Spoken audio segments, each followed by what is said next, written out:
Well, thanks so much for taking the time to chat to me. As a previous World Cup winner back in 2003, you're obviously an amazing guest to have on the podcast. But just before we start on your career, briefly, I have two simple questions. The one, what is your lasting memory of the 22nd of November 2003? It was probably the changing room after the game. Oh, really? So what happened? Yeah. No, just the lads had set out on a particular mission about 6-7 years before. Been through some ups and downs, had some great wins, had some pretty terrible losses, had some life experiences, stuck together, stayed tight, got themselves to number one in the world, went to favourites, nearly blew it, found a way to dig themselves out of a hole, dug themselves out of a hole, heard the final whistle, jumped up and down, and then once all the TV cameras had sort of disappeared and started packing up, we found ourselves in the changing room as a coaching staff and as a collective of players, just enjoying each other's company with a great sense of relief, but a huge sense of satisfaction and achievement. And what piece of advice would you, or did you, in fact, give the current squad leading out into the tournament in Japan? Did you have a chance to speak to them before they went out? No, I've spoken to a few over the course of the last 3 or 4 years. I've been very fortunate to be able to watch and experience them train, and on occasion stick some boots on and run around with them. And look, they're in great shape physically and mentally. They've got a huge amount of self-belief. I think they've got a tremendous skill set aligned with a huge amount of physical power and raw pace.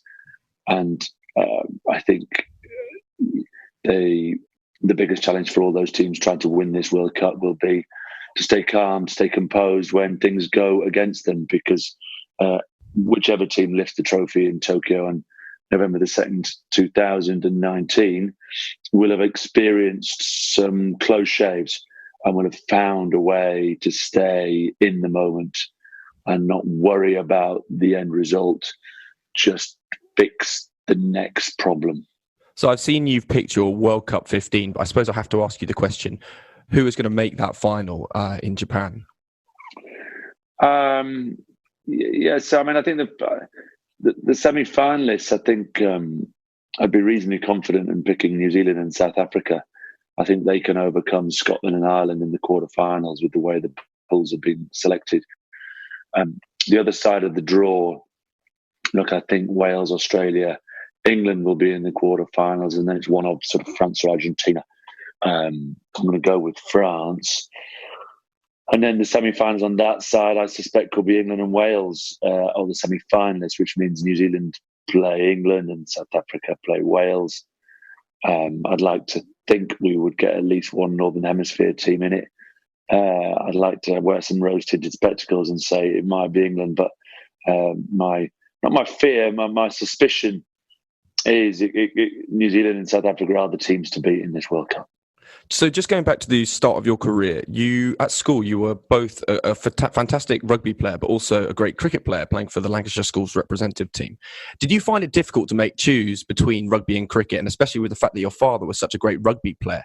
Did that make the decision easier or harder when you were choosing between the sports? My decision was made in a summer term of my first year at university, when I realised I'd done no work really for the first 2 terms, or the least amount of work required. And I needed to pass some exams. So in order to pass some exams to stay at the university that I absolutely loved, it meant those long afternoons on a cricket field and those long trips and those 3 or 4 day university matches just had to be, unfortunately, put to one side. And one of my great regrets is not going back to it.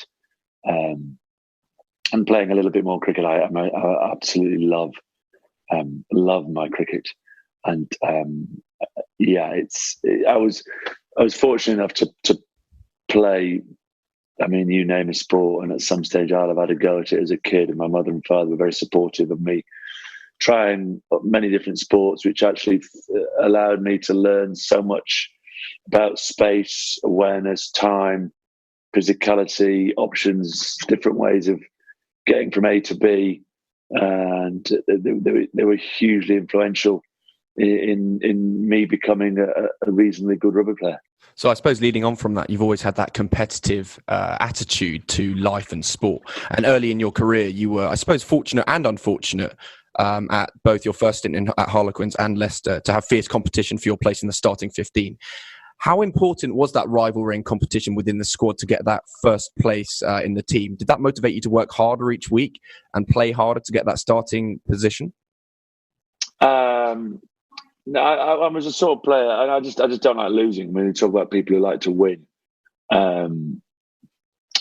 weirdly enough, I'm just someone who doesn't like losing. So I was at training last night at Maidenhead, and I came out on the end of a touch game on the wrong side, and that really frustrated me. So I was never too concerned who it was against, what I was trying to do. It's just in that particular moment, on that particular day, I just wanted to be the best version of me and leave the field, not celebrating victory, but just avoiding defeat at all costs. Did it affect you mentally at any point if you were on that losing side or that you weren't picked, for example, for the starting 15? Did that affect you upstairs? I just get just a huge amount of frustration. I think when I was young, I'd pick up the cricket stumps and storm off and say they were mine, or I'd pick the football up and walk off and do that. So, but I would simmer, calm down, and wait for the next opportunity, like the sea snakes in Gladiator, to have my chance to go out and be better next time. Yeah, absolutely. And obviously with those downs, there's always those ups, and you soon cemented yourself in the centres for the England team, and you were quickly the starting inside centre. But just very quickly, why did you choose not to wear the 12 jersey and you went elsewhere? No, but that was because the Bath lads didn't have a number 13 jersey in the old days. Their numbering system was 1 to 16 without a number 13, the quirky amateur days. And I happened to play with Bath centres when I first played for England, so Jeremy Guscott and Phil de Gamble. So it was a case of them not wearing number 13. So they didn't wear number 13, so I had to wear number 13. And once I wore number 13, you tend to keep the same changing room, so you keep the same number, keep the same changing peg in the change room. And it was much more that as opposed to any sort of freakily strange superstition about it. Wasn't superstition, but I suppose when you get into just do some players have that superstitious kind of mentality in the changing room? Lots of guys have different I think it's more routines. You get used to a routine of what makes you feel comfortable, and the whole point of going out into a test match arena in rugby, which is a hugely physical one. Yeah, you need to feel physically and mentally right and confident about what's about to happen. So familiarity allows that understanding. If you've been through it and you've come through it and you've won, then you want to you like then to do the same thing and have that knowledge that last time I did this, I won. And with that, you create this wonderful self-belief. I know that you can only talk about this so much, but obviously 2003 was the year of English rugby. You were top of the world and you were joint top try scorer at the World Cup. Do you still pinch yourself when you think back to that tournament and that you were world champions? And also, obviously, it was clear that you had this amazing victory, but it must have cemented such friendships for life within the group of players. So would you kind of call yourselves a band of brothers, and do you still have regular meetups with that squad? We don't have regular meetups. We've got together once, I think, as a team. I think everyone assumes we were all friends and best friends. I think we had a huge amount of respect for each other. But like all teams, like all workspaces, like all offices, you have a group that you gravitate towards a little bit more, who you feel maybe demographically or background or culture or music style or fashion or sporting football team or whatever it might be. You gravitate towards each other. So, I always thoroughly enjoyed meeting up with any of that squad that were involved in 2003. Meetups with certain characters just end up being slightly later and slightly more fun. But it's always a huge pleasure to catch up with guys who believed in something and set out on a journey and managed to get there. Well, here's to hoping that 2019 can also be that year as well.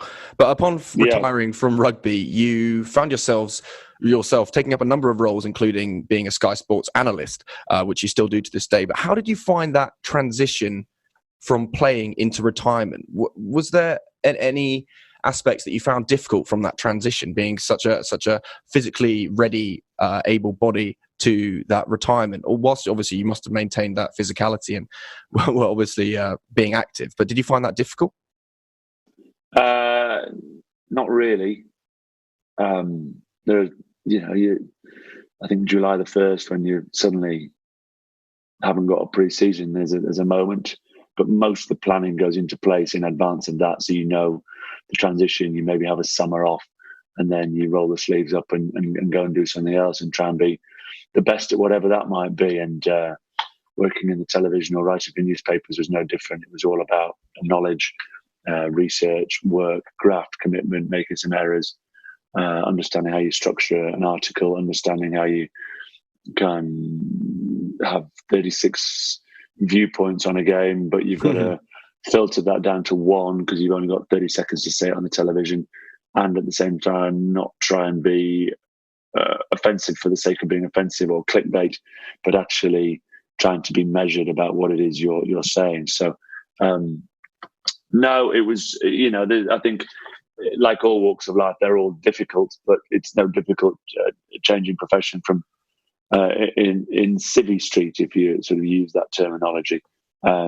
Just because I've gone from sport to business doesn't mean that's any different from going from a lawyer to a plumber. Well, sure, and I suppose you have always kept your feet planted in sport, because you went back to, as you mentioned already, semi-grassroots rugby with Maidenhead Rugby Club, where you're on the coaching staff. How much of an influence and guidance have you taken from your previous coaches into your own coaching yourself? Oh yeah, absolutely. That's what you do. You have to try and be a sponge, listen, learn, watch, take notes.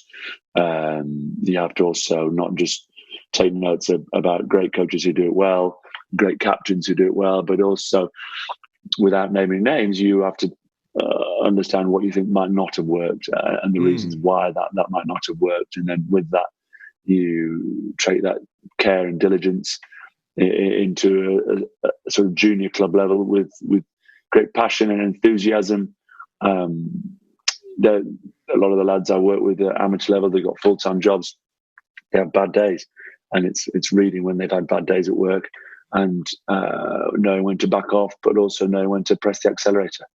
Absolutely. And in your busy life, you're incredibly great at raising awareness about issues that individuals have dealt with, and in particular yourself, where you're a patron of Child Bereavement UK and Born.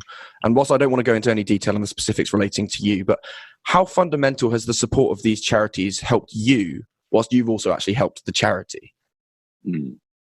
Yeah, look, I think if you go through something that's not the normal path through life, and you get a big low and a moment with your family where it is tough to understand what's gone on and why it's gone on, then actually having a focus with a charity to be able to help that charity do either research or experiences for children who are suffering, or whatever walk of life that charity is involved in, then having something you can throw yourself into and having a real understanding of what people are going through because you've got that T-shirt, I think is hugely important. And I think even more so if you've had a position in the public eye where you might be a relatively recognised face and have a story to tell and you're prepared to tell it, then I think it's a great way of opening doors and breaking ice. And for charity perspective, in the politest possible sense, of loosening wallets in order to get some real tangible, powerful support behind a charity. Well, I really hope, I wish all that the best of luck and hope that keeps going on well for you. Thank you. My final two questions for you, which I ask every one of my guests, are as follows. My first one being, what piece of advice would you give your younger self or any young adults that you have held on to throughout your life? Nothing good happens after midnight. Nothing. Never known anything good ever happen after midnight. And number two, do your warm downs, do your warm ups. Look after your body, look after your flexibility and your core. All the stuff you think is boring and dull when you're young, because if you do that, you'll get another 5 years playing sport at whatever level. It doesn't matter whether it's international or local club, because you are a long time retired. So we're not going to be seeing you doing a Haskell-esque sign up for the MMA? No, I do my physical work. I do my graft. I get a tremendous amount of enjoyment in my local CrossFit club, working with some paramedics and some girls and some boys who we turn up at lunchtimes 3 days a week. We catch up about family and stuff, and that's my sort of adrenaline shot during the course of the week. I will continue to hurt myself rather than allow others to hurt me. Well, it's incredibly important as well to exercise as well, because that helps you mentally as well. It's so important. I suppose my final question then, Will, is what does the word headstrong mean to you? I think headstrong is about being able to communicate and allowing others to communicate when you know they're having a tough time. I think headstrong is creating environments where people feel that they can be confident enough to talk about what they're going through without any fear of recrimination or judgment. Will, thank you so much for your time. Enjoy the World Cup. I'm sure you're going out to Japan, so enjoy your trip. Have an amazing time, and best of luck to the England boys. And thanks so much for your time. My pleasure.